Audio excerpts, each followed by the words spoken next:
మరో blue drum murder case కలకలాన్ని రేపుతోంది.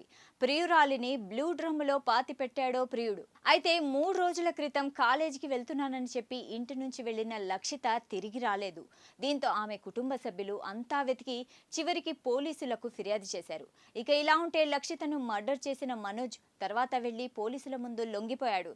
దీంతో జరిగిన విషయం తెలుసుకున్న పోలీసులు సంఘటనా స్థలానికి చేరుకుని నీలి రంగు డ్రమ్ములో ఉన్న లక్షిత డెడ్ బాడీని స్వాధీనం చేసుకున్నారు. లక్షితను తాను ప్రేమిస్తున్నానని, ఆమె వేరొకరితో సంబంధంలో ఉందని తెలుసుకున్న కోపంతో ఆమెను చంపేశానని మనోజ్ పోలీసులకు చెప్పి నేరాన్ని అంగీకరించాడు. పోలీసులు మనోజ్ను అదుపులోకి తీసుకుని కేసు నమోదు చేసి దర్యాప్తు చేస్తున్నారు. అయితే బ్లూ డ్రమ్ మర్డర్ కేసులు సమాజంలో తీవ్ర కలకలాన్ని రేపుతున్నాయి. బ్లూ డ్రమ్ పేరు వినగానే జనం జంకుతున్నారు. దారుణ హత్యలకు పాల్పడుతున్న వాళ్ళు డెడ్ బాడీలను బ్లూ డ్రమ్లో దాచిపెట్టడంపై సోషల్ మీడియాలో చర్చ నడుస్తోంది. ఎవరైనా కనిపించకపోతే ముందుగా చుట్టుపక్కల ఉన్న బ్లూ డ్రమ్ముల్లో వెతికితే సరిపోతుందని కొందరు నెటిజన్లు కామెంట్స్ చేస్తున్నారు.